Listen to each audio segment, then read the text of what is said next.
ভারত নেপাল সীমান্তে পাক গুপ্তচর সংস্থা ইন্টার সার্ভিসেস ইন্টেলিজেন্সের প্রভাব বৃদ্ধি নিয়ে উদ্বিগ্ন ভারত। এর মধ্যেই গত কয়েকদিনে একাধিক পাকচর ধরা পড়েছে রাজ্যে। বিশেষ করে তদন্তকারীদের নজরে এখন দিনহাটা। সেখানেই গত কয়েকদিনে পাক এজেন্ট সন্দেহে বেশ কয়েকজনকে ধরেছে এসটিএফ। শুধু তাই নয়, ভারত বাংলাদেশ সীমান্তে বেড়েছে চীনের নজরদারি। এহেন পরিস্থিতিতে চিকেন স্নেকের নিরাপত্তা খুবই গুরুত্বপূর্ণ। এই পরিস্থিতিতে বৃহস্পতিবার রাতেই উত্তরবঙ্গ সফরে স্বরাষ্ট্রমন্ত্রী অমিত শাহ। 3 দিনের সফরে একদিকে পাহাড় সমস্যা সমাধানের লক্ষ্যে তার বৈঠক করার কথা রয়েছে, অন্যদিকে নিরাপত্তা সংক্রান্ত একটি বৈঠকে শাহ যোগ দেবেন বলে সূত্রের খবর। স্বরাষ্ট্রমন্ত্রীর সঙ্গেই বৈঠকে উপস্থিত থাকবেন মুখ্যমন্ত্রী শুভেন্দু অধিকারী।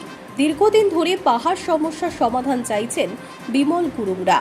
পালা বদলের পর মুখ্যমন্ত্রী শুভেন্দু অধিকারীর সঙ্গে বৈঠকও করেছেন তারা।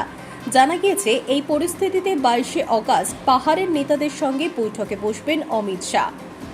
বৈঠকে সাংসদ রাজু বিস্তা, পার্বত্য বিষয়ক রাষ্ট্রমন্ত্রী বিশাল লামা, অর্থ ও পরিবহন প্রতিমন্ত্রী আনন্দময় বর্মন, পাহাড়ের 3 বিধায়ক সোনাম লামা, নোম্যান রাই, ভারত ছেত্রী, গোর্খা জনমুক্তি মোর্চার সভাপতি বিমল গুরুং, সাধারণ সম্পাদক রোশন গিরি, জিএনএলএফ এর সভাপতি মন ঘিসিং সহ অন্যান্য আঞ্চলিক রাজনৈতিক দলের প্রতিনিধিরাও উপস্থিত থাকছেন। এই বিষয়ে বিধায়ক নোমান রাই জানান, আমাদের বলা হয়েছে 22শে অগাস্ট বৈঠক রয়েছে, পাহাড় সমস্যা নিয়ে আলোচনা করা হবে। গোর্খা জনমুক্তি মোর্চার সাধারণ সম্পাদক রোশন গিরিও জানিয়েছেন তাদেরও ডাকা হয়েছে।